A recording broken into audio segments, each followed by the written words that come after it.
and through speculation. That all the world is drowned in riba, and Allah knows best. Bismillahir Rahmanir Rahim. Respected Sheikh Muhammad Akai Osmani, we're very honored with a visit here to Moscow, and ahlan wa sahlan, welcome. We had a very busy days here in Moscow, and my first question is, how is your impression of Russia, particularly with regards to financial aspects and Islamic financial aspects, because you see a lot of questions, people here asking about that.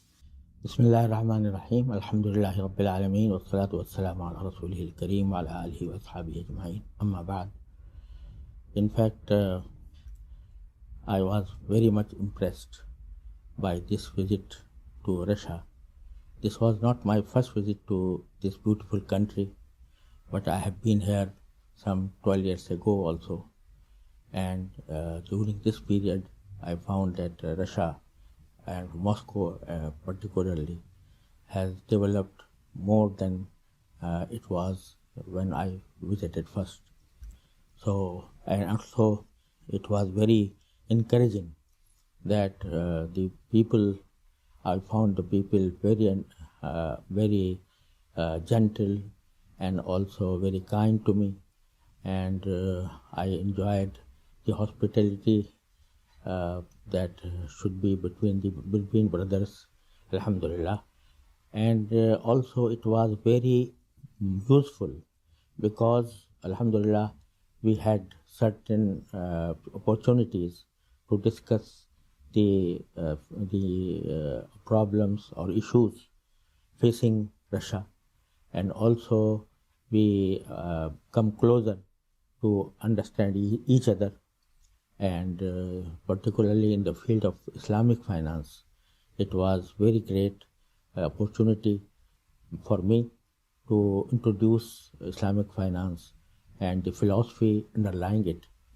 And alhamdulillah, I had very good discussions during these meetings, during these seminars, and I had an opportunity to speak on Islamic finance in detail.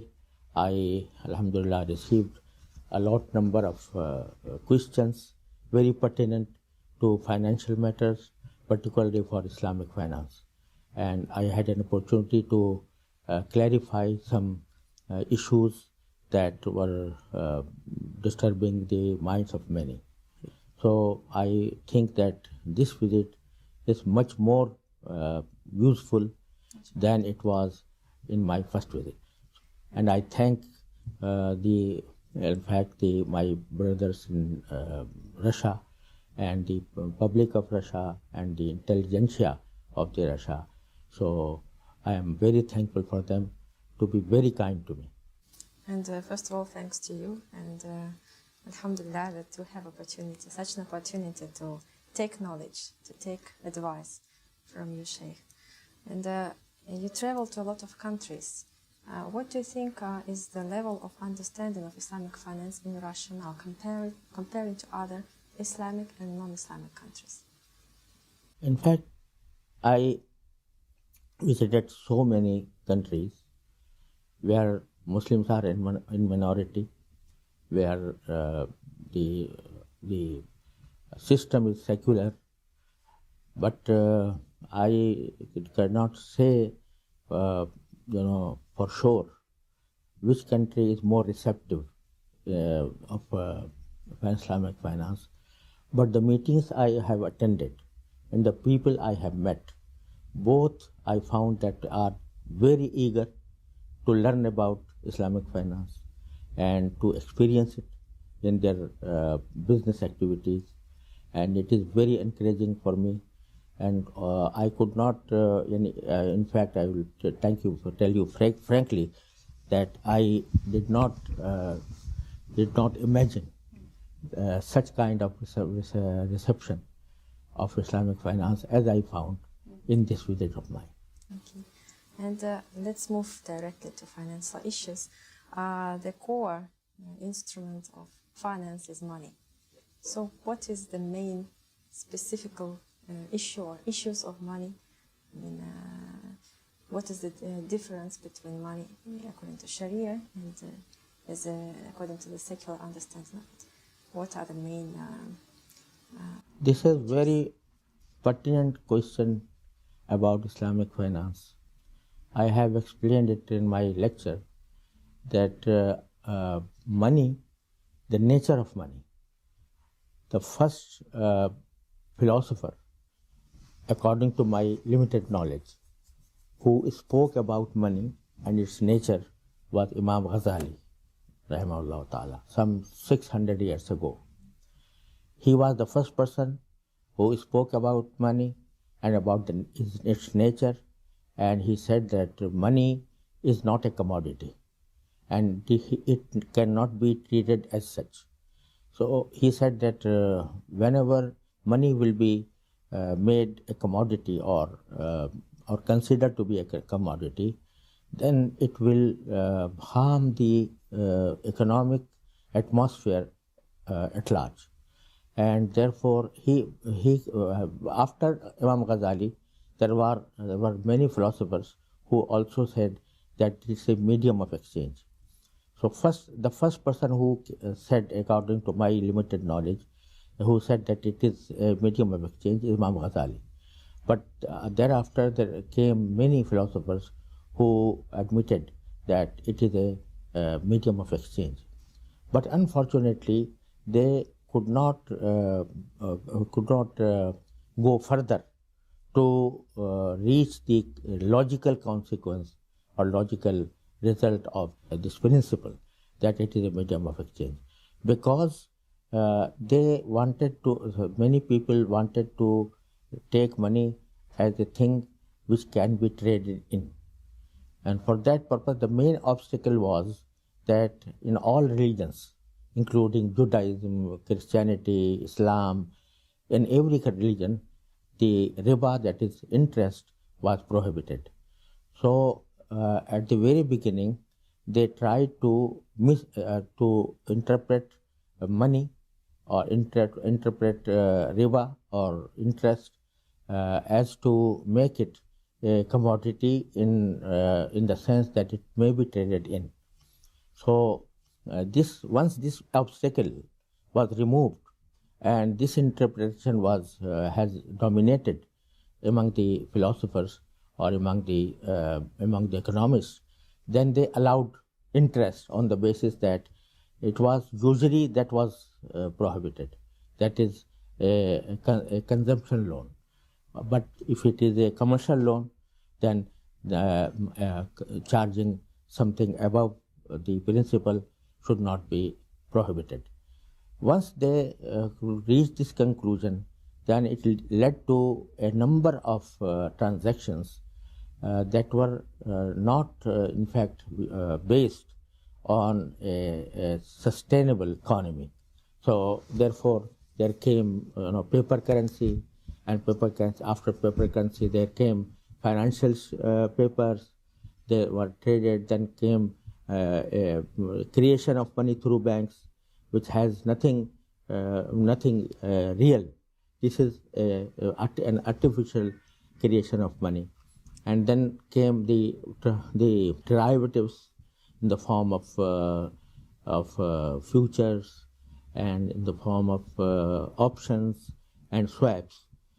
These derivatives grew more and more to make the economy a bubble, rather I will say as a balloon, which could be burst anytime. And this was the basic reason for the volatility of the economy throughout history.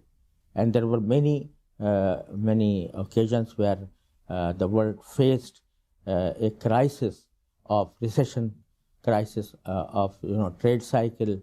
So, and lastly in 2008, it was the biggest crisis that was faced by the world. At that point of time, they admitted that our basic system of economy is faulty and it should be reformed.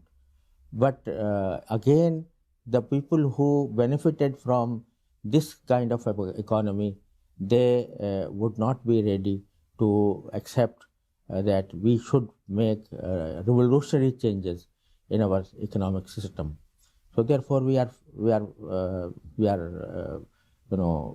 proceeding in the same direction as they wanted. I understand that derivatives, as they are prohibited by Islam because it's just a bubble. But what about fiat money? What is the attitude of the Sharia? About what? Fiat money, the paper money which are backed by the government.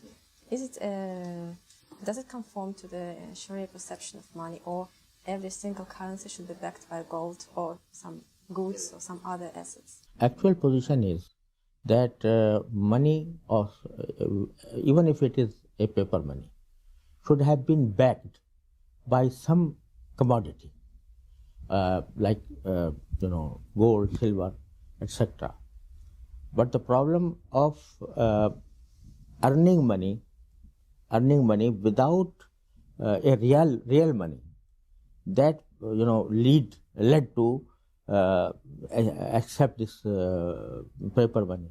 So the paper money at the outset was fully backed by gold or silver. Before that, yeah. Before early years, but unfortunately there came a fractional reserve system through which the amount of gold and silver behind the paper money reduced, and at last moment all the countries said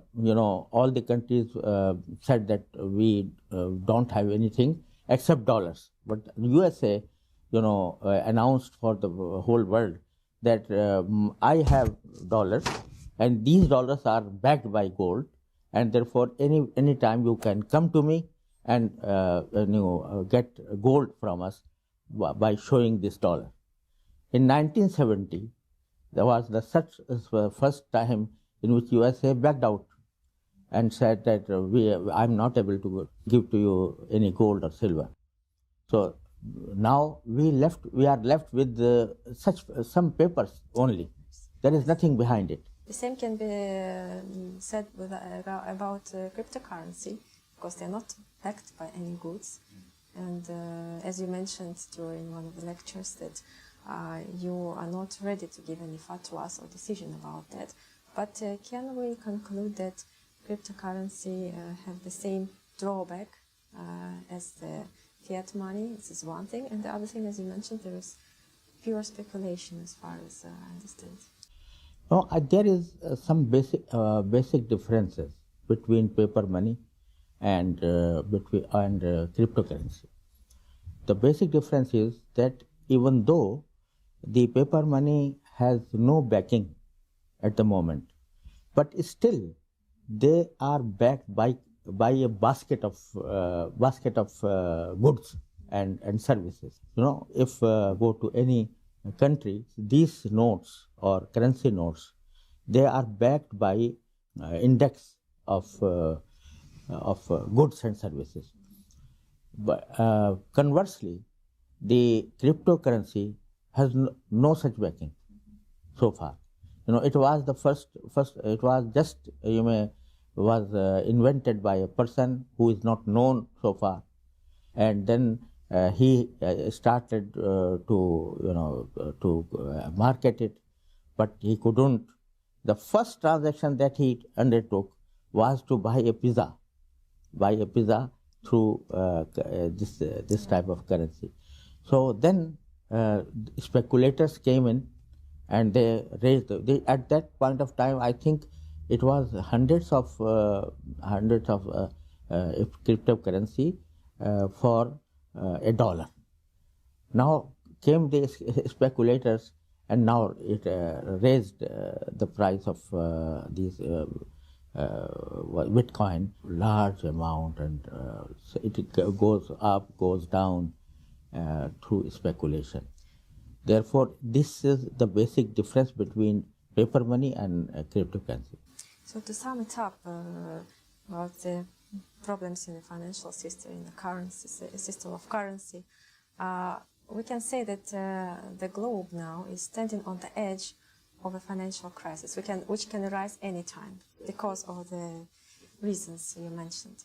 So, do you see any solution to this threat, and what can be done to overcome it? Is there anything can be done, or it's just a matter of time that the crisis will? You know, the basic solution is, according to me, and Allah knows best, that we should go back to treat money as a medium of exchange, except in the cross-border transactions.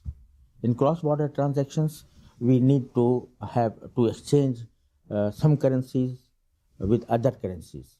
So we should limit the exchange of currencies to the cross-border transactions only. But if you analyze the present situation, is that the money or the currencies are sold and bought by speculators, and a very tiny percentage of these transactions is for the trade purpose. Otherwise, it is just a speculation. Yes, but it refers not only to the currency, but to the shares also, and even to commodities, to a lot of kinds, like we speak about grain. Yes. The same, the speculation is everywhere. Yeah. So this speculation is the basic cause of this crisis, and therefore, from Sharia point of view, if I speak from Sharia point of view, stocks should be traded in, no problem, but there should not be short sales. There should not be short sales in the sense that you sell something you don't own. So this is prohibited from Sharia point of view. So if we restrict our stock exchange transactions without short selling, then the problem can be solved for that purpose. As far as the studies that speak about shares, IOFI Sharia standards, and you are heading the Sharia Council of IOFI, set up certain criteria for shares to enable Muslims or other investors to invest according to the Sharia, and those criteria involve some part of prohibited income, like up to 5% of prohibited income and up to 30% of interest-based loans on the total market value of the company, and some other criteria. There are actually two questions regarding that. The first is why is this compromise? Because there is a part of prohibition in the company. It exists. And the second one, if we speak about Russia, and if we screen the companies which are at the stock exchange, we cannot find even companies which comply to those criteria, because the amount of debt of these companies is huge, much more, In fact, as you rightly said, this is a compromise. It's not an ideal situation. It is a compromise. This compromise is based on necessity, not as a principle. As a principle, even 5% should not be taken. But there is necessity in the sense that the whole world is the business of the whole world is through the companies. So if we prohibit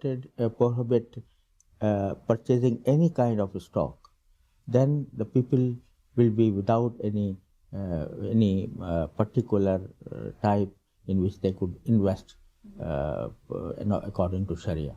For that purpose, this compromise was made.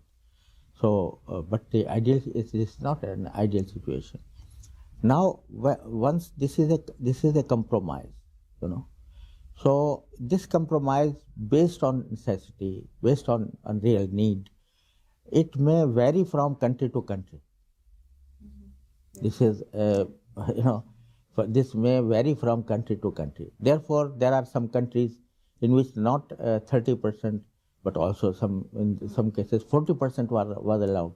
So it's a matter of local fatwa, something like that.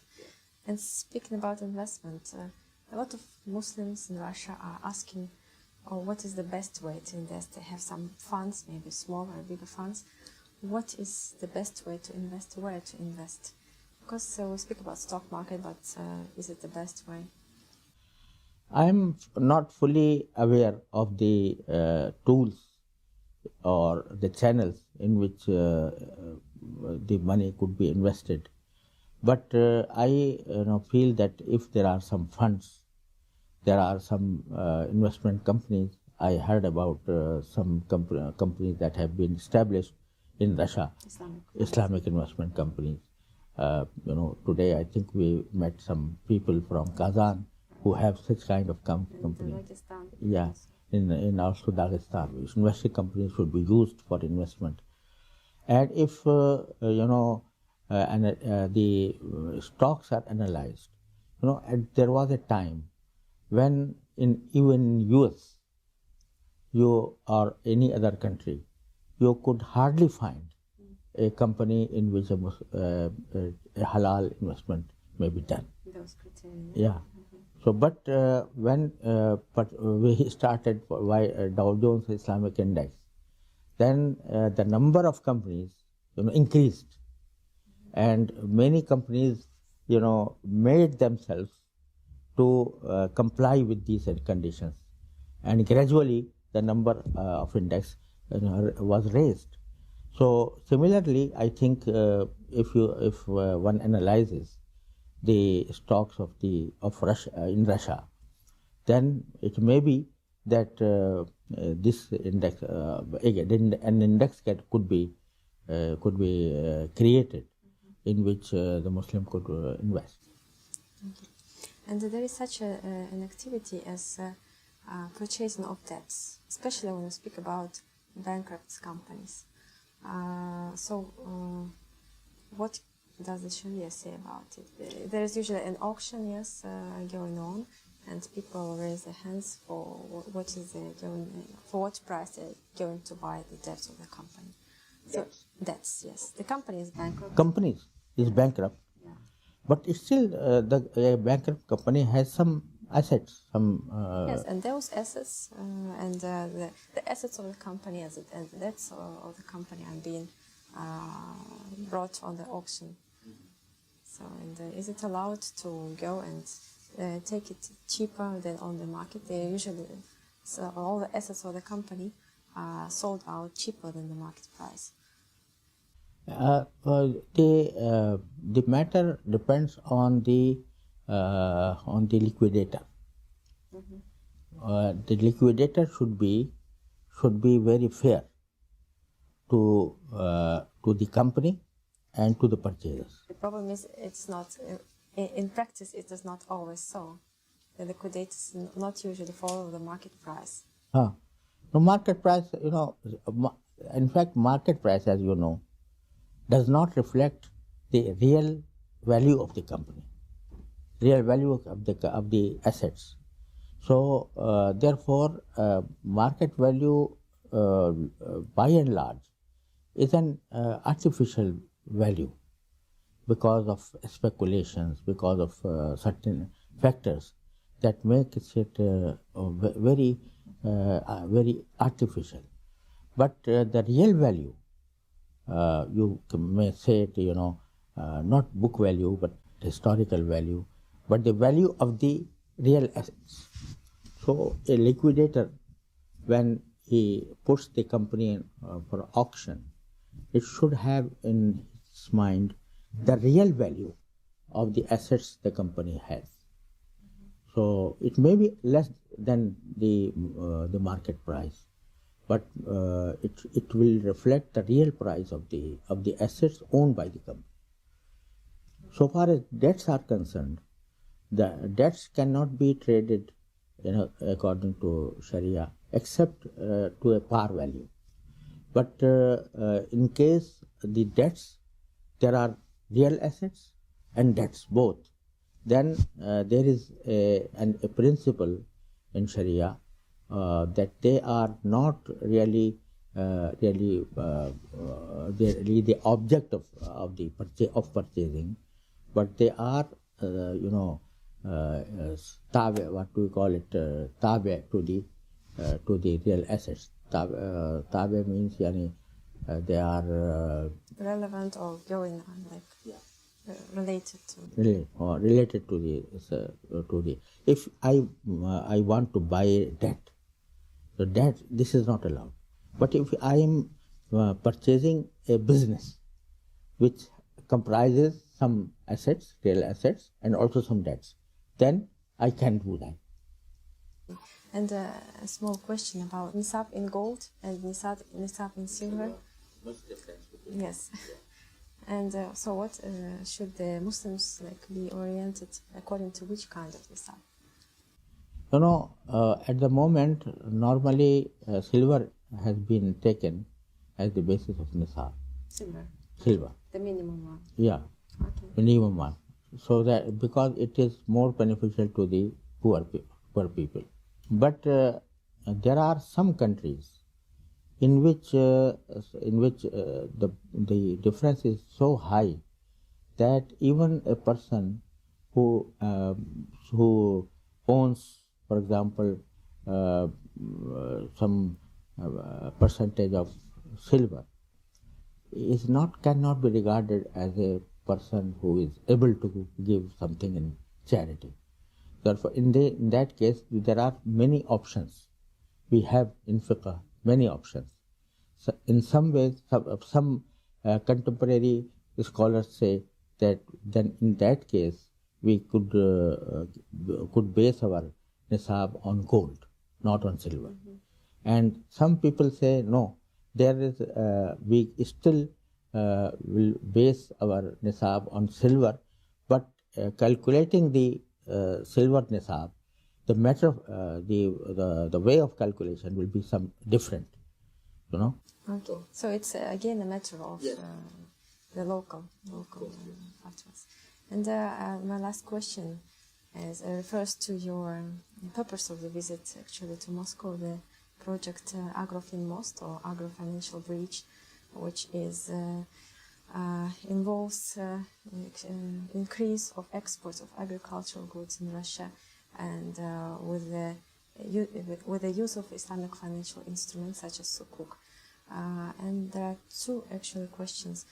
First is why Islamic investment do not come to Russia until now? Just briefly, maybe your opinion, if you have any. And the second one, what do you think about the trends in the sukuk market? I heard that there is lack of supply of the sukuk, and that's why there is over subscription to many issues of the sukuk. And do you think that Russia should issue sukuk on the foreign exchange? And where should it be? Dubai, Bahrain, or any other? Yes, of course. As I explained earlier, it is a very good project that you are thinking to start, and it will be beneficial for both, for Russia and for other Muslim countries. So, but the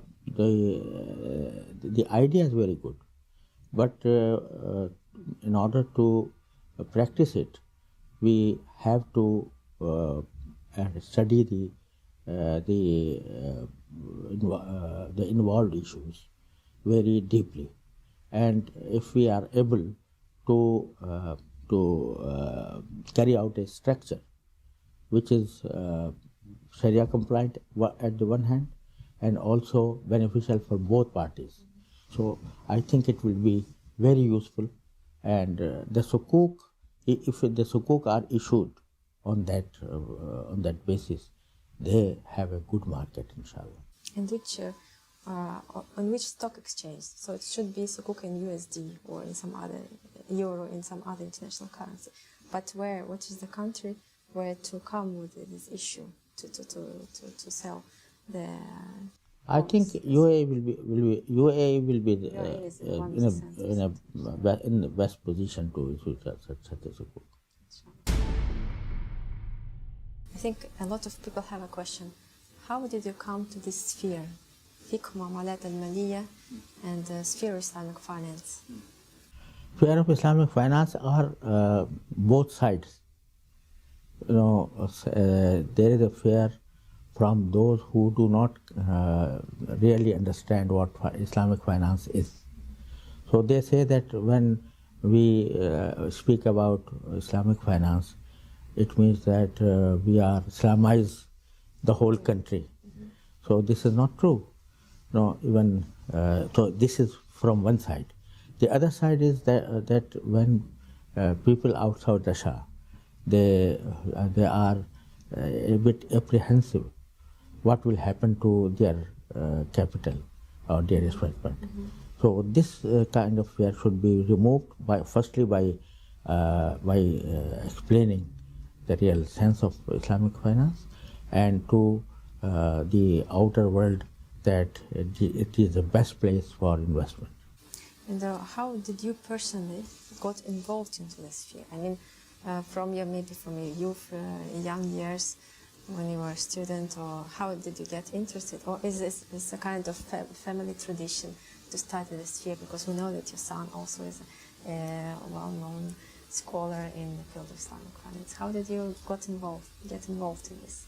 I got involved because when I read the Holy Quran, and the Holy Quran, says that whoever is involved in interest is waging war against Allah subhanahu wa ta'ala. This was very alarming statement by the Holy Quran.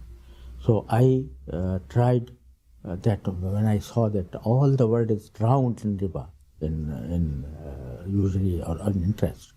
So my conscience, led me to the effort that this kind of war with Allah should be removed. And I wish that your work, your thesis, your books really bring a new picture of the world, of the globe, of the economy that we see now, that it will be moving for the better. And coming back to the project of Agrofin Most, you have been invited to enter the council, the board of the project. And which kind of advice can you give, like step by step, or what are the main important points the project team should focus on to succeed? I think first of all they they make an effort to reach a better structure for issuing sukuk, and it will be required two things. One is help from Sharia scholars, and the second is to the experience of the professional persons. Sheikh, thank you very much. Jazakallah khairan for your time, for your profound answers, for your visit, and we hope that this is your first visit in a series of visits to Russia, and we'll see you again and again and have opportunities to share. Let me explain to you. Ask that whether the people will be interested in the investment in Russia. There was a kind of fear so far, investing in trust. lack of trust and some kind of fear. But you are in Russia's present open policy that will remove this fear, inshallah. So as far as you go on that line, to be open for all the world, for the whole world. So I think this obstacle may be removed, inshallah. Inshallah. Thank you.